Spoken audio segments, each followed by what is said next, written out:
اس سال کا استقبال کرتے ہیں اپنے رب کے حضور دعاؤں سے، اس سے مانگتے ہیں کہ یہ نیا سال ہمارے لیے برکتوں والا، رحمتوں والا، عافیت والا، اور جو ہمارے مشکلات ہیں اس کی آسانی والا بن جائے۔ اپنے ہاتھوں کو اٹھائیے اور دعا میں شامل ہو جائیے۔ اے رب کریم، تیری مہربانی کہ تو نے ہمیں یہ سال پورا کرنا نصیب فرمایا۔ اے اللہ، اب تک زندگی میں جتنے ہم نے سال گزارے، جتنے لمحات گزارے، یقیناً اس میں بہت خطائیں ہوئی ہوں گی۔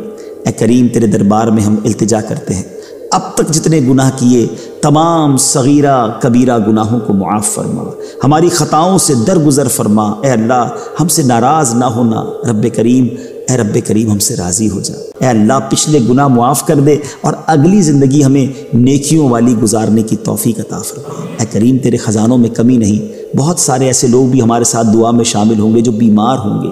اے شفا دینے والے مولا، یہ اگلا سال ہمارے لیے شفا والا سال بنا دے۔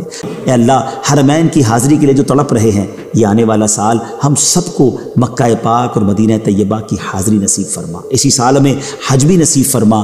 اے کاش رمضان مدینہ بھی عطا فرما۔ نہ جانے دنیا میں کہاں کہاں تیرے بندے اور تیری بندیاں ہمارے ساتھ دعا میں شامل ہیں، بعد میں شامل ہوں گے۔ اے اللہ، ان کے اٹھے ہوئے ہاتھوں کی لاج رکھ لے، ہم سب کی جھولیاں بھر دے، ہم سب کی مرادیں پوری کر دے، ہمیں نیک بنا دے۔ اے اللہ، یہ آنے والا سال ہمیں 5 وقت کا نمازی بھی بنا دے، ہماری اب کوئی نماز قضا نہ ہو۔ اے اللہ، جو رمضان آئے اس میں ہم پورے روزے بھی رکھیں، ہم پر جب بھی زکوٰۃ فرض ہو ہم زکوٰۃ بھی ادا کریں۔ تیرے نیک بندوں میں ہمیں شامل کر لے، نیکیوں میں ہمارا دل لگا دے اور گناہوں والی زندگی سے ہم سب کی جان چھڑا دے۔ یا رب العالمین، تیرے خزانوں میں کمی نہیں، ہماری یہ ٹوٹی پھوٹی دعائیں اپنے کرم سے قبول فرما۔ اور اے اللہ، تیرے دربار میں یہ بھی التجا ہے کہ جب بھی ہمارا آخری وقت آئے ہمیں ایمان کے ساتھ، عافیت کے ساتھ مدینہ منورہ میں شہادت کی موت عطا فرما۔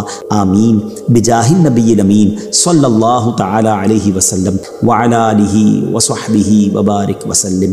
جب دم واپسی ہو یا اللہ، سامنے ہو روضہ رسول اللہ، اور لب پہ ہو لا الہ الا اللہ محمد الرسول اللہ۔